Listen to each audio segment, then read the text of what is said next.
I want to go back to 1988. An incident with Billy Martin that actually got him suspended for 3 games. He threw dirt at you in a game against the Athletics. So I want to hear it from your perspective. What was that all about? Well, it was Memorial Day, Monday, Memorial Day in Oakland. I was at first base. It was a 5:00 start. It was on ABC Monday Night Baseball. They used to have that, actually. And so the Yankees there, it was the bottom of the third inning. Walt Weiss, a rookie shortstop for the A's, leading off the third. He hit a line drive to the feet of Bobby Meacham, second baseman for the Yankees. And it was a question of, did he catch it or not? It was very close. I was at first. The second base umpire, Rick Reed, actually made the call and said no catch. And from my angle, I didn't know what it was. I mean, it wasn't obvious one way or the other. So that's Rick's got no catch. I got no catch. If I had seen a catch, it's something different, but I didn't. Meacham, instead of just making sure he's got the out, I mean, he could have thrown, even if we were wrong, could have thrown Weiss out by 30 feet, but he just started throwing it around the horn. Of course, Weiss is safe at first, and here we go. So, Billy comes out and he runs by me as he's going to Rick from the first base dugout. And he said, "You saw him catch it." And I said, "No, he trapped it, Billy." And I don't think he even heard me, but gets to Rick and he's arguing and whatever. And I'm just an innocent bystander. I'm standing around on the fringes there. And Richie Garcia was the crew chief. He had the plate that night. And suddenly Billy looks at me and goes, "You saw him catch the ball." And I said, "No, Billy, he trapped it." He said, "You're full of boom," and anytime you personalize that, you're full of something that's personalized. I ejected him, and that he didn't like that, and so he started, letting me have it, but he was trying to kick dirt on me. And the dirt was still damp from when they had, watered it down to keep the dust down. So he kicks twice. One time he just, not intentionally, but he just nicked my knee. And I kept pointing, "You just kicked me, Billy. You just kicked me." So he couldn't get any dirt. So he just bent down, got both hands, a handful, and just a little chest pass right into my chest. And so that was the ejection of Billy Martin of '88. He was fined and suspended for 3 games.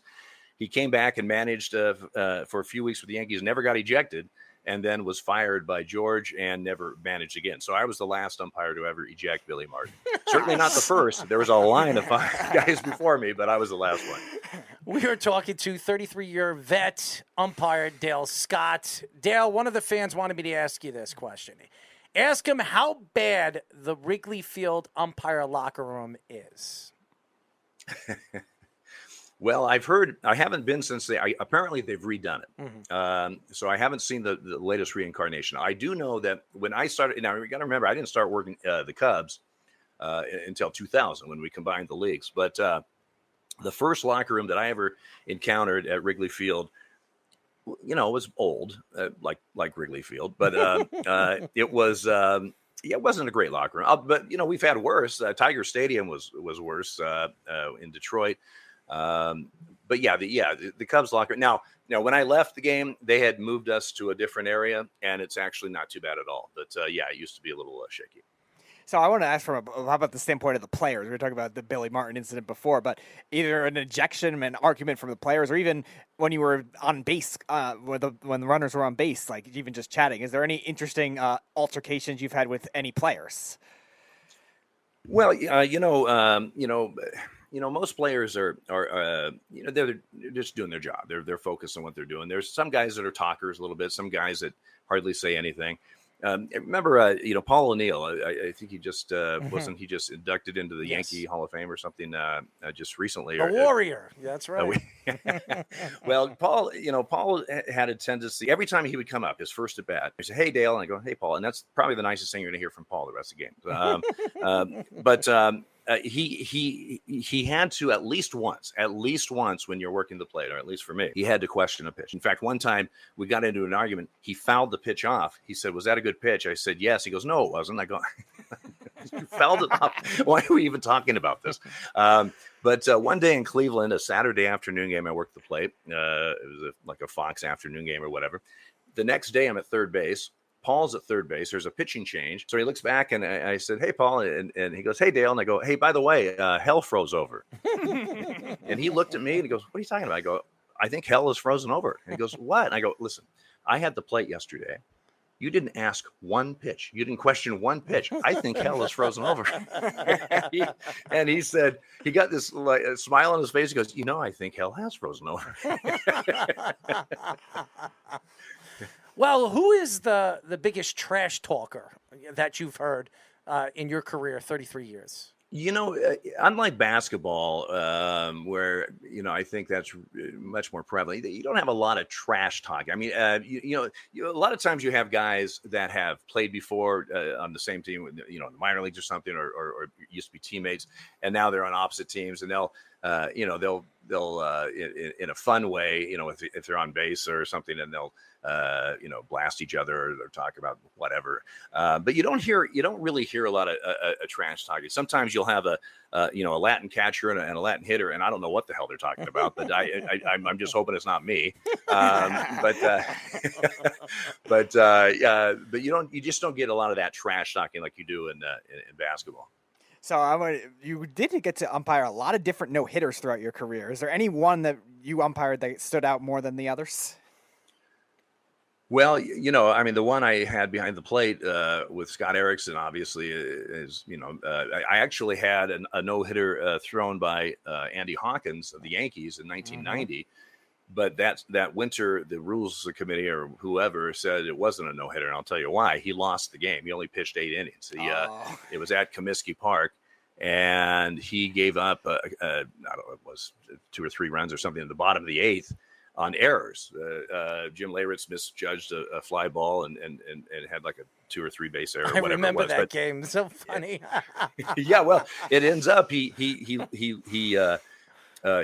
loses the game, right. But he didn't give up a hit. But it was only 8 innings, and they have since said that you have to pitch 9 innings or more to qualify for a no-hitter. But I had that behind the plate. I had Scott Erickson behind the plate, and then I've been on the field for Verlander's 2 no-hitters.